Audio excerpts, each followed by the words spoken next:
Now, the greatest radio shows of all time. Suspense. The Shadow Node. Washington calling David Harding, Counter-Spy. Classic radio theater. The Great Gildersleeve. Fibber McGee and Molly. Dragnet. Gunsmoke. The Lone Ranger. Now, step back into a time machine with your host, Wyatt Cox. Good evening, friends of the Inner Sanctum. We start off this hour with Western adventure as we head to San Francisco, California, and an episode of Have Gun Will Travel starring John Dehner as Paladin. This episode broadcast January 31st, 1960, and it seems like abuse seems to be the head of this hour as we hear from the boss.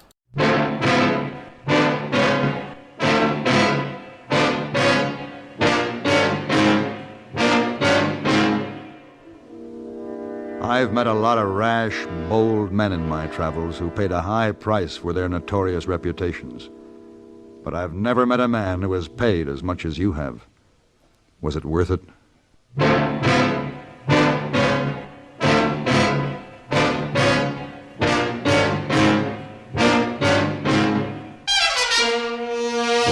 Have Gun Will Travel. Starring Mr. John Dehner as Paladin. San Francisco, 1875. The Carlton Hotel, headquarters of the man called Paladin.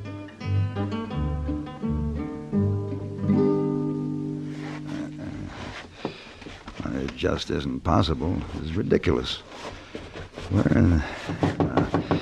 Hey, yes, come in. Let me see you trying to the dresser Mr. again. Paladin! Hey, Mr. Paladin, what's the matter you crawl around on the floor like that? Hey, boy, it just isn't possible. It's vanished, completely vanished. Oh, my. You slipped out of my hand. I was standing right there. But where is it? Where did the confounded thing go? Oh, I'll help you look. Let's see now. Mr. Paladin, what we look for? My collar button. Oh, let's see now. Oh, no. It just isn't possible. And I'm due for my appointment with the Countess in 15 minutes. Countess? And the Right Honorable Countess of Dunkley Tatsboro. She sent me a note. Oh, yes, she guests in hotel. She very nice lady. Come in. Oh, Mr. Paladin, I can room now. Maybe it's over. What's the matter, you two? Crawl around on the floor like that? Missy Wong, maybe you come back later. We're very busy. Oh, but Missy Wong... Hey, boy, it's quite right, Miss Wong. You've come at a rather bad time. Come back later, please. Oh, all right. I go. Come back later. Oh, Mr. Paladin, you dropped the collar button on the floor. I put him here on table. You'll be looking for that someday, maybe. Well, I come back when you're not so busy.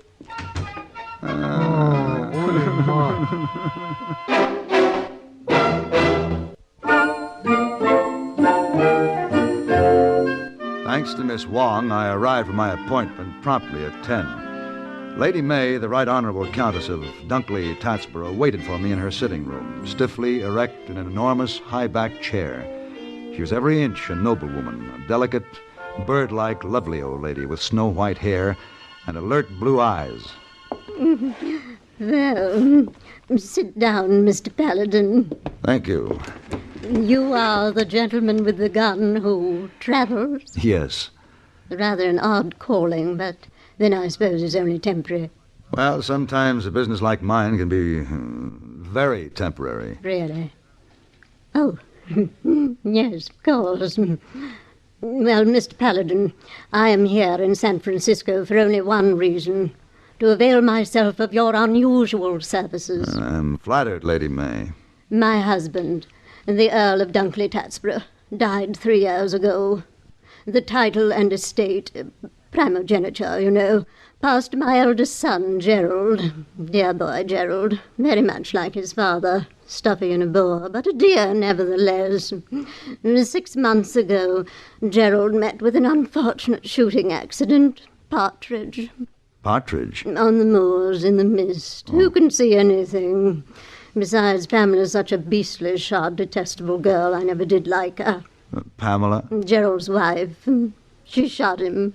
Oh, Oh, that was indeed most unfortunate. So now the title and estate pass to my son Bertrand. That's where you come in. I want you to find him.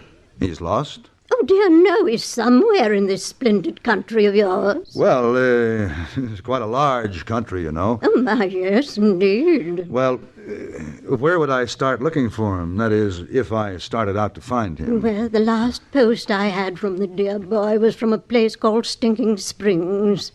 Odd, isn't it? Well, but it narrows it down. That's in the Gila River section. But that was over a year ago. Lady May, was Bertrand what we call a remittance man, banished from home, living on an allowance? Banished is rather a harsh word, Mr. Paladin. And as for an allowance, Bertie's quite wealthy in his own right, from his godmother, the dear Duchess. When he came to this country, he had a deposit of £50,000 to his credit in the Chase National Bank of New York. About $250,000. It's quite a sum. I must confess, Mr. Paladin, I was always inclined to favor Bertrand. He was a delicate child, mild-mannered, gentle. He grew to be a fine man. But there was always conflict with his father, who felt he was a weakling, namby-pamby, soppy. It seemed the wise thing that Bertie should leave England. Do you think he'll want to go back? He must. He's now the Earl of Dunkley-Tatsborough. He must take his rightful place. Yeah. This ring. Take it, Mr. Paladin, when you find him. And I know you shall. Show it to him. It bears the family crest. And if he should hesitate at all, say this. Say, Mums needs her Twinkie boy. Mums needs her Twinkie boy. Yes, he will understand. Here is his picture. It was taken 4 years ago, just before he left England. Oh, good. Let's see. I mean, this is the Right Honorable Bertrand, Earl of Dunkley-Tatsborough? Yes, poor dear. I brood so about it. His going so far away, feeling he was unwanted. Well, Lady May, he doesn't have to feel unwanted anymore. He's wanted by the territories of Arizona, New Mexico, and Texas. Dear boy, whatever do you mean? Well, I hate to say this, but there's no mistake. This picture, this is Bad Bert. Oh, my, no, that's Lord Bertrand, taken 4 years ago. Oh, that is Bad Bert. He's known as a tough, dangerous road agent. No. I'm sorry, Lady May. Tough. Yes. Dangerous. Yes. Well, I wish his father could hear that. Bully for Bertie. Oh boy, January 31st, 1960, Habgun Will Travel on Classic Radio Theater. Mike Lindell has set out another big sale for listeners. It's the first of the year bedding sale. Half price on the MyPillow sleepwear, the wonderful Giza Dream Sheets, the 2-inch mattress toppers. It's like a MyPillow for the rest of your body.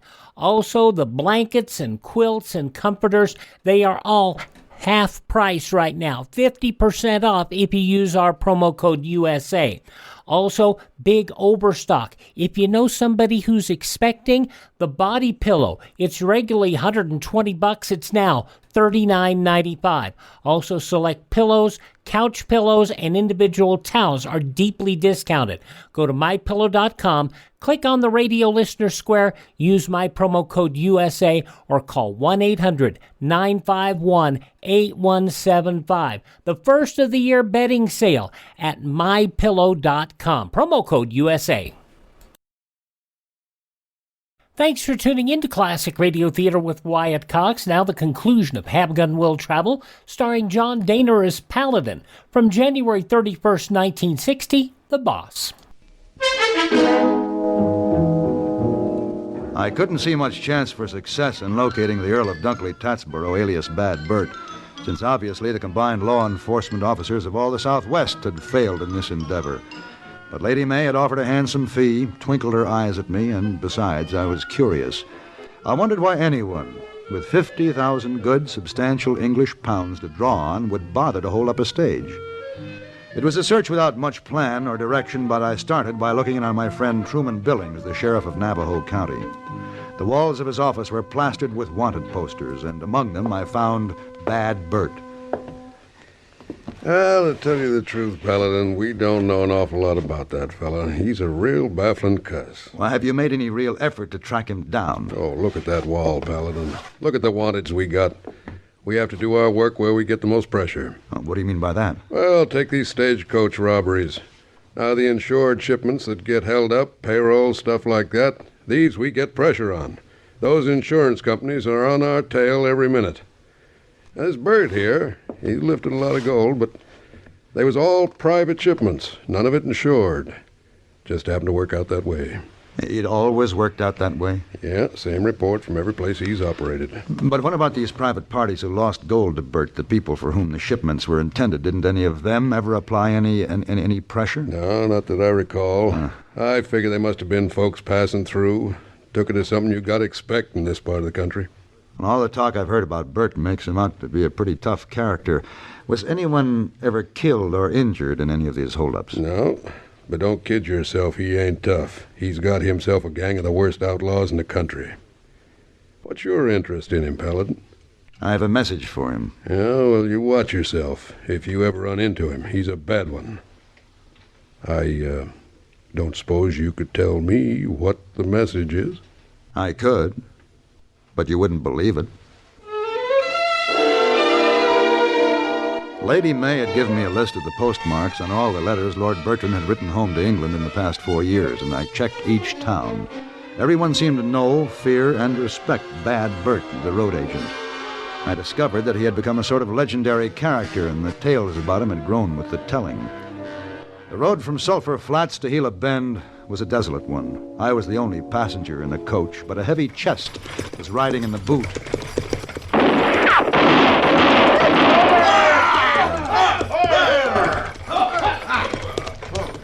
This here's a hold-up, mister. Come on, now, get out. Get. Feels good to stretch my legs. Just drop your gun, mister. Now drop it. Sure. And watch yourself and you won't get hurt. It's in the boot, boys. Come on, hurry it up. Now, mister, this here coach being robbed by Bad Bert, leader of the toughest gang in the West. That's very interesting. Why do you tell me that? Boss's orders. Oh? Where's the boss? He's up there. Way up there on the hill? Yeah, that's the boss. He got a spyglass. Then he doesn't actually take part in these robberies. Oh, he figures him, mister. And so far, he done real good. Aren't you got it, boys? Well, then let's move. Oh, wait a minute. I've got something here I want you to take to your boss. Well, get your hand out of that pocket. Get him up now. Well, you get it then. It's in my vest pocket here, the ring for your boss. Well, what's the idea? He don't want no ring. I think he'll want this one. I'll take it to him. It's in this pocket. Here. Well. Uh-oh. What's that? The boss. He see me through that spyglass. See me reach in your pocket. We ain't supposed to take nothing but the gold, see? He got some funny ideas. Yeah. Well, you show him that ring. He'll understand. And my name is Paladin. I'm going to be at the King Hotel in Gila Bend. Don't forget that. All right, and don't you forget this here coach robbed by Bad Bert. Come on, boys, come on.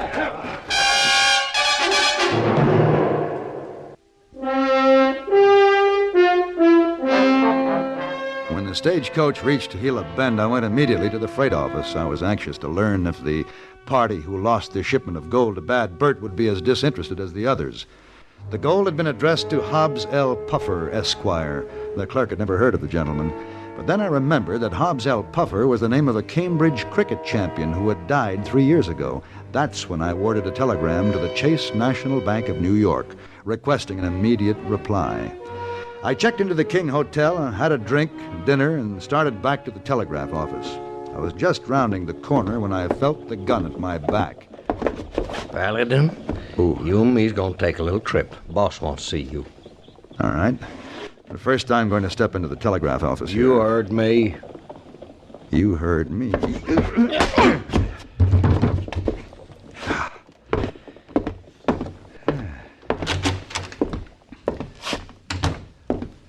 Yes, sir. What can I do for you? My name is Paladin.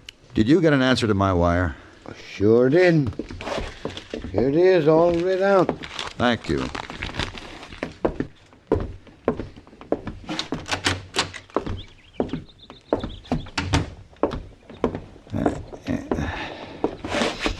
Hey, come on. Get up. Come on.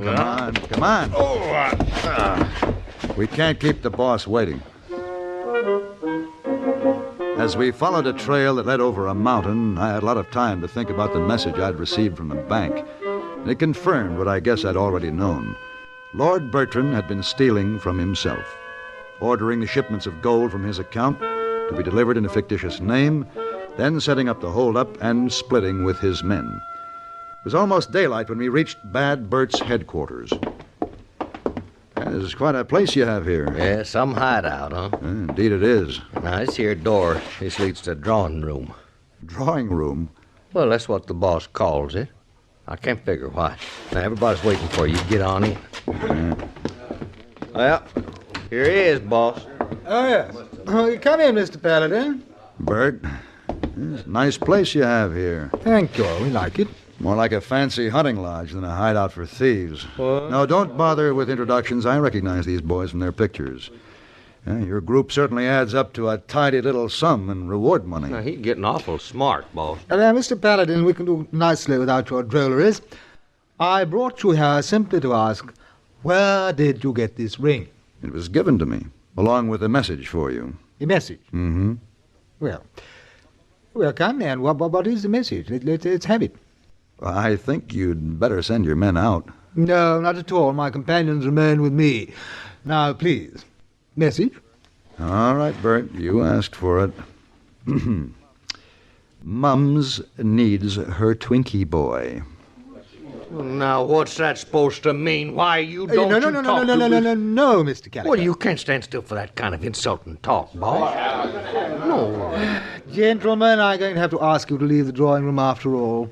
This is a matter I feel that I must settle myself. Atta boy, boss, because he's too darn smart. Come on, fellas.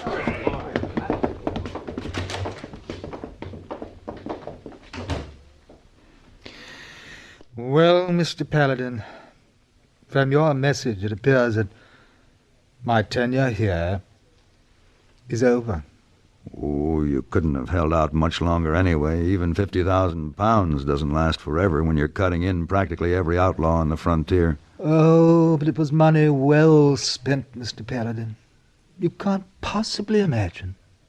I think I can, Lord Bertrand. Or should I say Bad Bert?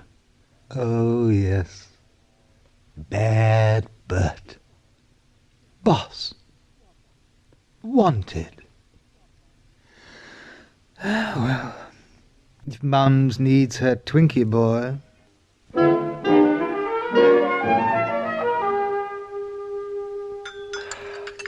Yeah, I finished with this, Miss Wong. You can take the tray downstairs. Oh, yes, sir. Mr. Paladin, I keep thinking all the time of this Bad Bert you tell me about. He really robbed his own money, then divide up with bad men? Well, you understand, of course, Miss Wong, the men didn't know it was his money. They just figured he was a pretty clever boss, planning all those successful hold-ups. And naturally, in the custom among thieves, there had to be a division of the spoils. Yes, but seems very funny, rob his own money. Well, Miss Wong, Bert was a meek little man, painfully aware of his insignificance. He desperately needed to feel important, feared, a big man, even if it cost him his inheritance. Oh, cost him plenty money to have bad reputation. Ah, but Bert had his day of glory. Now Lord Bertrand, the Earl of Dunkley Tatsborough, is back in England attending to his estate, where he'll live out his days and be forgotten. But mark you my words, the stories about Bad Bert will grow and be told and retold until nobody will know where the truth leaves off and the tall tales begin. But he'll be remembered. Oh, Isa.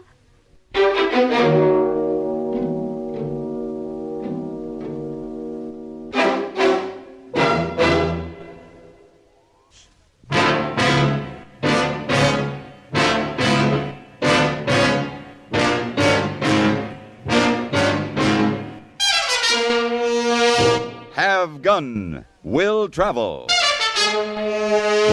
Created by Herb Meadow and Sam Rolfe, is produced and directed in Hollywood by Frank Paris and stars John Dehner as Paladin, with Ben Wright as Hey Boy and Virginia Gregg as Miss Wong. Tonight's story was specially written for Have Gun Will Travel by Ann Dowd. Featured in the cast were Lawrence Dobkin, Bartlett Robinson, James Nusser, and Peggy Weber. This is Hugh Douglas, inviting you to join us again next week when CBS Radio presents Have Gun Will Travel.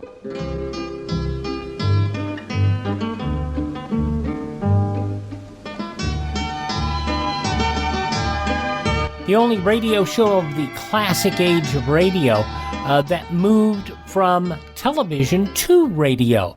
Have Gun Will Travel, and I still think John Dehner did a better job as Paladin as Richard Boone did. January 31st, 1960. I'm Wyatt Cox. You're listening to Classic Radio Theater with Wyatt Cox. When the show continues in just a moment, we'll stay on that same date, January 31st, 1960, an episode of Suspense entitled End of the Road, a rather unusual Beauty and the Beast story, a woman model and her abusive husband. That's coming up following these words when Classic Radio Theater continues. Oh, come on, I hate you. You have no right to speak to me. You're stupid, you're evil. You believe in your God, guns, and gold. You shouldn't have the right to vote. We must fix this disgusting country now. We want socialism now. Whoa there, little fella. Our U.S. Constitution protects your right to say these things, even if they are drivel. Our founders believed in our inalienable rights granted by God, not some mafia. Our Bill of Rights protects your personal freedoms, your absolute right to speak to others, whether loving and kind or hateful and stupid. Utopia doesn't exist. It only destroys. Millions of innocents slaughtered by the communists in Cambodia, China, and the Union of Soviet Socialist Republics. And millions of people were gassed by Hitler's National Socialist Party. Where do you stand? Help us save the Constitution and restore our American dream. Go to SaveMyFreedom.com. That's SaveMyFreedom.com. Brought to you by the American Media Council.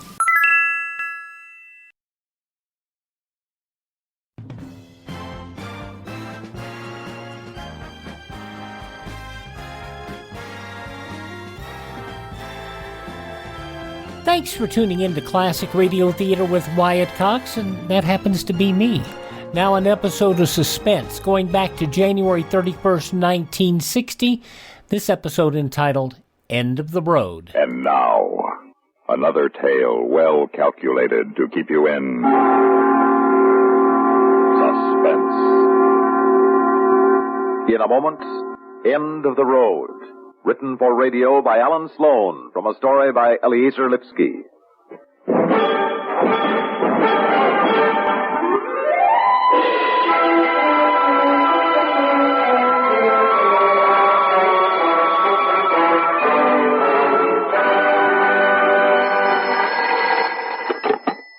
Hello. Mary Gardner, please. This is her husband. Who is calling? This is the agency, Mr. Gardner. Well, just a minute. It's for you. Sounds like a job. Thanks, Willie. Hello? At 2 p.m., high fashion. What's the matter? They will My name ain't good enough for a cover girl, huh? huh? Shoulders. But would What's you the bring matter? a Ashamed of gown? me? Preferably dark. God, and a short Mary top God. dress. Preferably You not mean red. Mary Luciano? With a I'm coming along well-highlighted this job. You hear? I am All right? 2 p.m. Elite. Hey, Dinner dress. you hear me? You... And as long as I have you, Miss Gardner. Just a moment, please. Willie, please. I said I am going with you. Willie, can you wait till I finish this call? Go ahead. I got all the time in the world, but I am going with you. You hear? Miss Gardner? Yes. Yes, was there something else? Yes. We just got a mother and daughter call for tomorrow. That'd be 11 o'clock in the park. Could you make that with Elsie? What, 11 o'clock? Oh, dear, no, Elsie's in school then. It'd be double rate for the girl, Miss Gardner, and it might make a cover. It's mother and daughter outfits. Hannah Troy. I'm sorry. I don't want to take Elsie out of school. Thank you. Now, are we going to get this straightened out once and for all? Willie, please. I've told you so many times I'm not ashamed of your name. I wouldn't have married you if I were. Then why don't you keep the kid registered Elsie Luciano instead of Elsie Gardner? Because we worked together as models as Gardner before you and I were married. Please, Willie, I get so bored going over this again and again and again. And quit, then quit. If I did, you'd have to go to work. Are you gonna throw that in my face again? Did I try for a job? Did I? Yes. All right. Don't give me no buts. I do all right, don't I? I bring the dough home, don't I? Where does it come from, Willie? I bring it in, don't I? What do you care where? Oh, Willie, can't we just drop the whole thing? Where's my bag? I've got a 2 p.m. I've got a 2 p.m. Now listen. You mean we got a 2 p.m. I'm coming with you. Not in a high-fashion job. Oh, a low-fashion job. I could come along, huh? And watch them photographers pour you around. Give it a little pat here, a little pat there. Willie, I'm warning you. You're warning me? You're warning me? Now, look, cover girl, I got a message for you. Willie, let go. You'll bruise my arm. I get a kick out of you. Not that you're hurting me, but you'll bruise my arm. That's all you care about, ain't it? Your looks. Okay, if I don't go, you don't go. Willie, let go. Sure, I'll let go. With one right in the eye, I'll let go. Let's see him focus on that, huh? Cover girl with a shiner. Oh, Willie, you beat. Sure. You said that's what got you about me when I met you. Remember, you said I was an animal. A magnificent animal. How's that, Mrs. Luciano? How's that?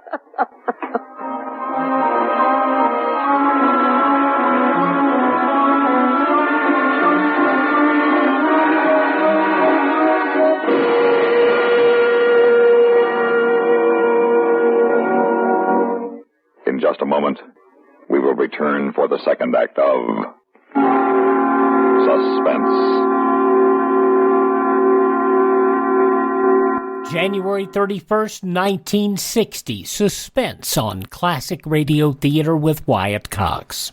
Here's some great news. If you missed the deadline to sign up for health insurance, or if, like a lot of people, you just have a plan you're not happy with, you still have a choice. It's called MediShare. It's a Christian healthcare sharing program. There are more than 400,000 members now, and they love it. In fact, MediShare has double the customer satisfaction rate compared to that of health insurance.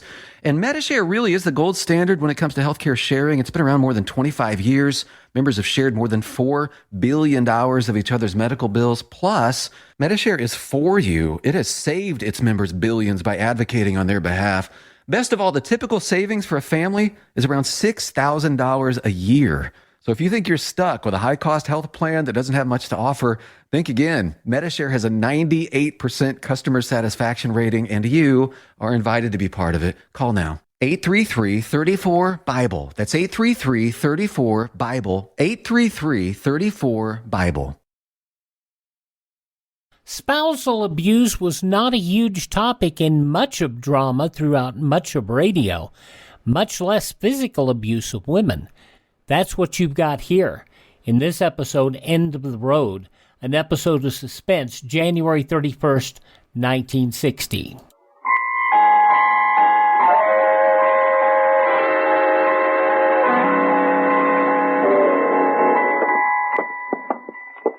Make yourself comfortable, Mrs. Luciano. And you, Mr. Lennon. Thank you, Mr. Morgan. Haven't I seen you somewhere before? On many a magazine cover, Mr. Morgan. As Mary Gardner, Mrs. Luciano was one of our top models. Of course. And as counsel for the agency with whom she's registered, we need your help. Mm-hmm. I take it it's a matter of assault. The black eye, who gave it to you? My husband, Willie Luciano. Willie Luciano. That's why we're here, Mr. Morgan. Unless I'm wrong, it was you who prosecuted Miss Gardner's husband on a charge of possession of a gun. And convicted him, yes. Now I remember. You're married to him, Miss Gardner? He's my second husband. Mr. Gardner was killed in an auto accident. Mm-hmm. I had a little girl and I... Mr. Morgan, the man has begun to beat her, threaten the little girl. She's only 6, Mr. Morgan, but he hates her. Please, Mary. Mr. Morgan, Miss Gardner is planning to sue for divorce. That is, she is, we are seeking divorce grounds. Just a minute. Where is your husband now? He ran out of the house. It was 5 days ago he gave me this beating, and then he ran out of the house. The man's living in a West Side hotel. We're investigating him for evidence of, you know the grounds for divorce in New York State. One moment. This is a civil matter. Why do you come to me? I'm a criminal prosecutor. The point is, my client would like protection against her husband. I can well understand that, but... Protection for herself and for her child. But what do you expect me to do, Mr. Linden? Well, we thought you might, Well, as an assistant district attorney who has already sent him to prison, warn him to keep the peace and let the law take its course. The divorce law, that is. Depending on what your investigators come up with. That's right. Perhaps you might cause him to post a bond to keep the peace. Mm-hmm. Have you told him you're divorcing him, Miss Gardner?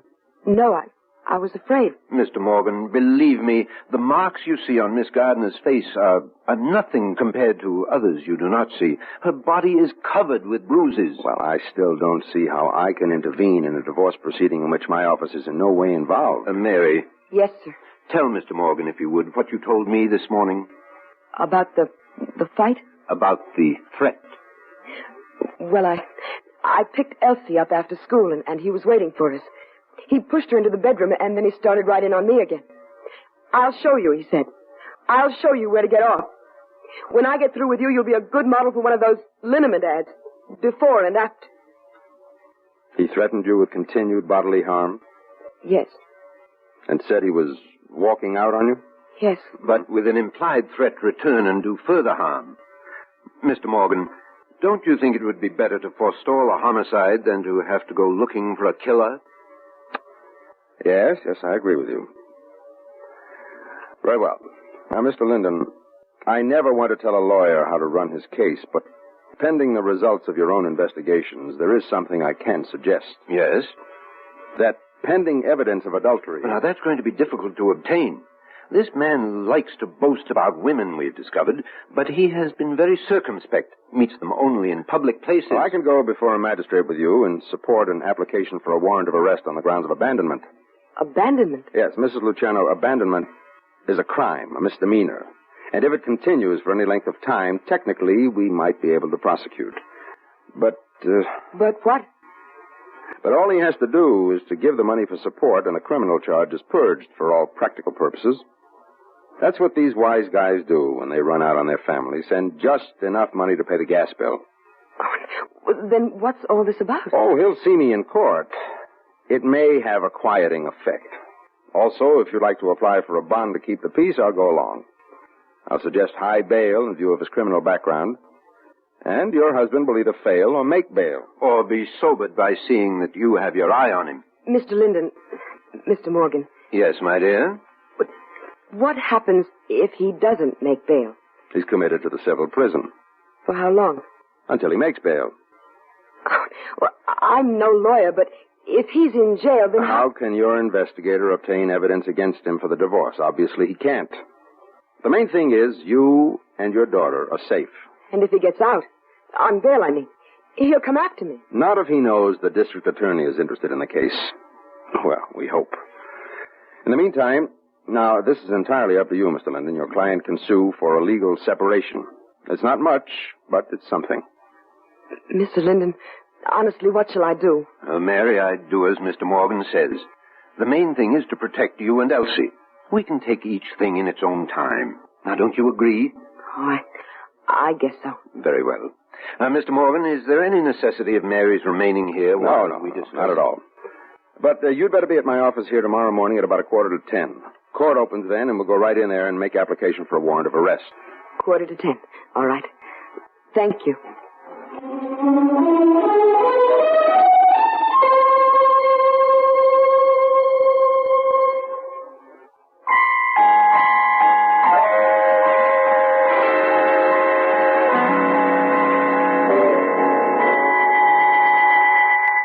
Just one question, Mr. Linden. I know.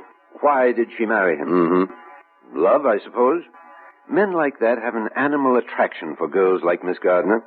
Beautiful faces, worshipped like goddesses by the multitudes. And nobody knows how long they wait by the phone for a date. Mm-hmm. And a healthy young hoodlum like Luciano moves in. Well, I'd better get back to the office. I'll have to prepare an affidavit for tomorrow. Mr. Linden, would you mind a suggestion? Please, I feel sort of helpless here. A separation action can end in a judgment for stiff alimony. That's a pretty strong weapon when a man's trying to hide his means of livelihood. You might tell your client it can't be a blow hot, blow cold proposition. I quite understand. Point is, so must she. It's her main legal club over the man. Now, she's not obliged to let him back into the home, or there goes her case. As for having anything to do with him... I know what you mean. From now on, she'd be better off living in the YWCA. Otherwise, no case. But the main thing right now is to put up a legal wall between her and his fists. You were right. He might kill her.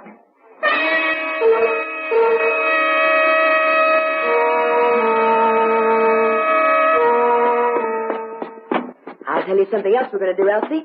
We're going to take a big, long vacation down in Florida, where the sun shines all the time, and we're going to get twin bathing suits, like the ones they took pictures of us wearing.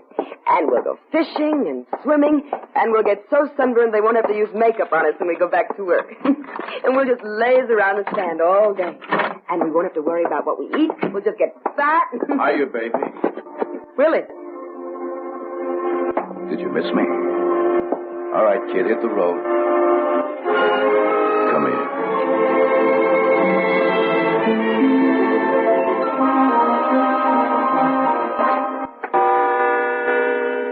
Shall we give her another 15 minutes? You can stay here if you like. I have a case in special sessions. Well, perhaps she went straight to felony. No. I made it perfectly clear it was to be here. My office, 9:45. Morgan. Mr. Morgan, this is Mary Gardner Luciano. Oh. Yes, Mrs. Luciano. What? Shh. Mrs. Luciano, may I ask where you are? We said my office, 9:45. I'm home, Mr. Morgan. I couldn't call before this. My husband just left. He just left. But when did he arrive? Last night. I mean, when I got home with Elsie, he was there. How did he get in? Oh, I don't know. I guess maybe he had a key. But I didn't ask. Mr. Morgan... What did he want? He wanted to talk things over. Oh. Mrs. Luciano, tell me one thing.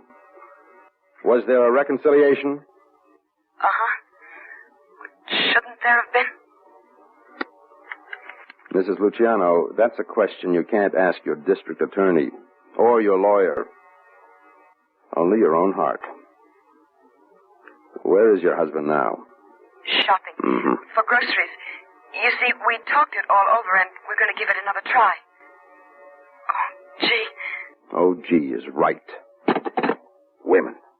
What's the story? Same old story.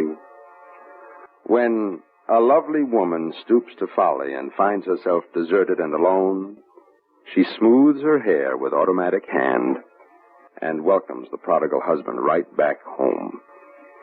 By Morgan out of Goldsmith, or was it Pope? I can't take as light a view of it as you do, Mr. Morgan. What am I supposed to do? I don't know what went on last night in that happy little love nest, but if a girl wants to be a fool, it's her privilege. But the man's dangerous. The story is this, Mr. Linden. Has it ever occurred to you that some men have only one way of showing their women how much they love them, and that's by beating them up? And another thing, with all due respect to your sagacity, my colleague, how would you feel if Mary Gardner weren't a cover girl, weren't a raving beauty with honey eyes and deeper cheekbones, just an ordinary girl with an ordinary face? Would you think it was so terrible? Oh, I'm thinking of the child. Now, what kind of a woman will she grow up to be, seeing her stepfather beat her mother up time and time again? I'm thinking of the child, and so should you be. I am. But the mother's your client. I intend to keep in touch with Mary. I wondered why a corporation lawyer showed such an interest. All right. So you guessed. All right, Lyndon. I give them 6 months. The question is, in this strange affair of a woman infatuated with an animal-like creature... What was the name of the fellow in that play, loved his wife and beat her? Lilliam. Never mind Lilliam. The question is, at the end of 6 months, who is going to come out alive? The lady or the tiger?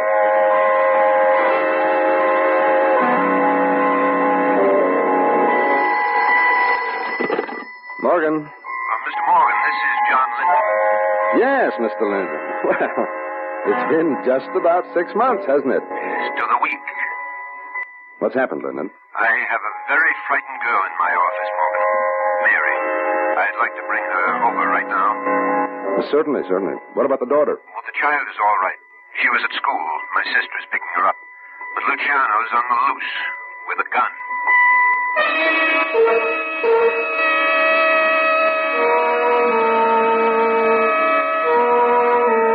All right, Miss Gardner, you're safe here, and your daughter will be escorted by a patrol car. Now, please go on with your story. Well, that's about all. Just that when I found the gun in his pocket and tried to stop him from going out on this job, he called it, he hit me. He hit me and hit like an animal, like a wild animal. You say he threatened to come back, and what was his expression? Take care of me. Mm-hmm. He said he'd take care of me for good. Mr. Morgan, he's insane. Then why did you go back to him? Why did you take him back? I couldn't... Morgan, spare the girl. No, it's all right now. I'm over it. It was just that I couldn't resist him when he just even touched me. But it's all over now. I'm cured. You're sure? Yes. I'll do anything you say. I'll sign warrants. I'll go right over to the court. Anything you say. Will you come with me to First Avenue and 33rd Street for 10 minutes? Oh, what's over there? Your husband. He went on a robbery job, a liquor store. The dealer had a gun, too. Bellevue is at First Avenue and 33rd. He's hurt. I know he's hurt. No. The morgue is at Bellevue.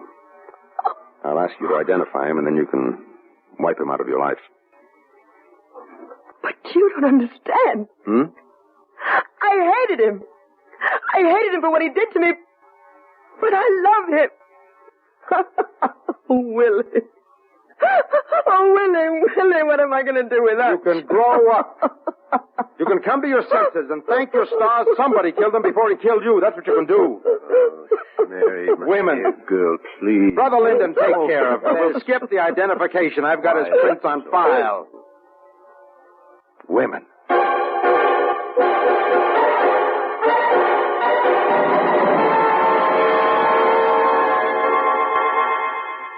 Suspense.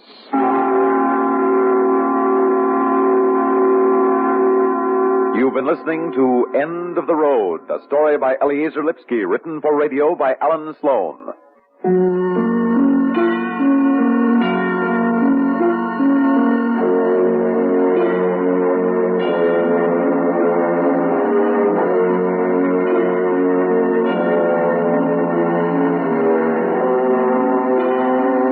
Heard in tonight's story were Bernard Grant as Willie Luciano, Rita Lloyd as Mary Luciano, and Nat Poland as Mr. Morgan. Others in our cast included John Seymour and Rita Sergel. A stark depiction of abuse. January 31st, 1960, Suspense on Classic Radio Theater with Wyatt Cox. Visit my webpage, classicradio.stream. There you can stream our shows on demand. You can learn more about classic radio collecting. You can get all of our social media links there. And you can also contact me through our webpage, classicradio.stream. And just a reminder that our shows are available anywhere podcasts are served, including iHeartRadio, Spotify, Spreaker, Apple Podcasts, Google Podcasts. Just search anywhere podcasts are served for Classic Radio Theater with Wyatt Cox. That's a different name, Classic Radio Theater with Wyatt Cox. We also hope you will thank this radio station and support their advertisers. The stations are kind enough to give us time here on your favorite station, and the advertisers pay the bills to keep this station on the air. Nice relationship. Support both of them, won't you please? I'm Wyatt Cox. Thank you for tuning in. Please thank this radio. I just said that. Thank the station, support the advertisers. That bears repeating. And tell all your friends the great radio shows are right here at this spot on the dial. Classic Radio Theater with Wyatt Cox on your favorite station.